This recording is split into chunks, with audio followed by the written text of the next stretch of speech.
বিশ্বকাপে আর্জেন্টিনার বিপক্ষে খেলা, তাই করা হচ্ছে বিশেষ পরিকল্পনা। সেই পরিকল্পনার অংশ হিসেবে এবার ইংল্যান্ড জার্মানি থেকে আনা হচ্ছে খেলোয়াড়। এমনটাই করছে বিশ্বকাপে আর্জেন্টিনা দলের প্রতিপক্ষ অস্ট্রিয়া।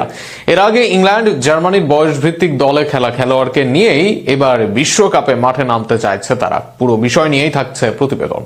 ফিফা র্যাঙ্কিংয়ে এর 24-এ থাকা অস্ট্রিয়ার জন্য এ যে স্বপ্ন পূরণের এক বছর। 28 বছর পর বিশ্বকাপে ইউরোপের দলটি একবিংশ শতাব্দীতে এই প্রথমবার বিশ্বমঞ্চে প্রতিনিধিত্ব করছে তারা। তবে বিশ্বকাপে এসেই এবার বিশ্ব চ্যাম্পিয়নদের মুখোমুখি অস্ট্রিয়া দল, আর সেখানেই ইংল্যান্ড জার্মানির থেকে তারকা ফুটবলার ভিড়িয়ে দলকে শক্তিশালী করেছে এই ইউরোপিয়ান জায়ান্টটি। নামেও ভারী ইউরোপের অন্য জায়ান্ট দলগুলোর মতো অস্ট্রিয়ার খুব বেশি বড় তারকা নেই, যদিও বায়ার্নের লাইমার বা ডর্টমুন্ডের সাবটাইজারের মতো খেলোয়াড় আছেন দলে। এছাড়া আছেন রিয়াল মাদ্রিদের ডিফেন্ডার ডেভিড আলাবাও। এবার তাদের সাথে যুক্ত হচ্ছেন আরো কিছু তারকা যারা এর আগে বয়স ভিত্তিক পর্যায়ে খেলেছেন ইংল্যান্ড জার্মানির মতো দলে। তাদের নিয়েই বিশ্বমঞ্চে নামার সামনে দলটি।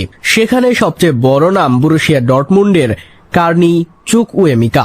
দীর্ঘ সময় ইংলিশ ক্লাব অ্যাস্টন ভিলার একাডেমিতে ছিলেন চুকউয়েমিকা। সেখানে থেকে যান ক্লাবটির মূল দলে। এরপর 2022-23 মৌসুমে যোগ দেন ইপিএল এর জায়ান্ট ক্লাব চেলসিতে। সেখানে 3 মৌসুম কাটিয়ে গত মৌসুমে আসেন জার্মান ক্লাব বরুসিয়া ডর্টমুন্ডে। এখনও ডর্টমুন্ডের হয়েই খেলছেন চুকউয়েমিকা। 22 বছর বয়সী এই ডিফেন্সিভ মিডফিল্ডার 4টি বয়স ভিত্তিক পর্যায়ে খেলেছেন ইংল্যান্ডের হয়ে।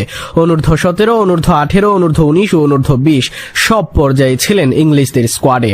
তবে এরপর আর মূল দলে ডাক পাওয়া হয়নি তার।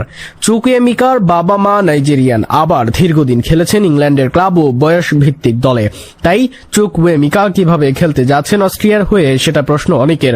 মূলত জন্মসূত্রেই অস্ট্রিয়ার নাগরিক চুকউয়েমিকা। এরপর বাবা মা এর সাথে ইংল্যান্ডে চলে আসেন তিনি। বেড়ে ওঠার সবটাই হয় সেই দেশে। তবে যেহেতু জন্মভূমির হয়ে এসেছে বিশ্বকাপ খেলার ডাক, সেই সুযোগটাই মিস করতে চাননি এই তরুণ। এবার ফিফা অ্যাপ্রুভালের পর চুকউয়েমিকা চূড়ান্তভাবে মাঠে নামতে চাইবে অস্ট্রিয়া। শুধু চুকউয়েমিকা নয়, এই তালিকায় আছেন আরও এক প্রবাসী খেলোয়াড়। জার্মানির বয়সভিত্তিক দলে দল ওনার শুধু মাঠেই নামেননি, করেছেন 5 গোলও। এছাড়া জার্মান ক্লাব বায়ার্ন মিউনিখেও খেলেছেন এই মিডফিল্ডার। বর্তমানে আছেন ডাচ ক্লাব পিএসজির এন্ডোহেভেনে। মৌসুমে লিগে 4 গোল অ্যাসিস্ট করা এই তারকাকেও এবার নিজেদের ডেরায় আনতে যাচ্ছে অস্ট্রিয়া। সব মিলিয়ে আর্জেন্টিনার বিপক্ষে মাঠে নামার আগে নিজেদেরকে শক্তিশালী করতে যাচ্ছে অস্ট্রিয়া। সেই শক্তি কাজে লাগিয়ে মেসি স্কালোনিদের বিশ্ব চ্যাম্পিয়ন দলকে তারা রুখে দিতে পারে কিনা, সেটাই এখন দেখার বিষয়।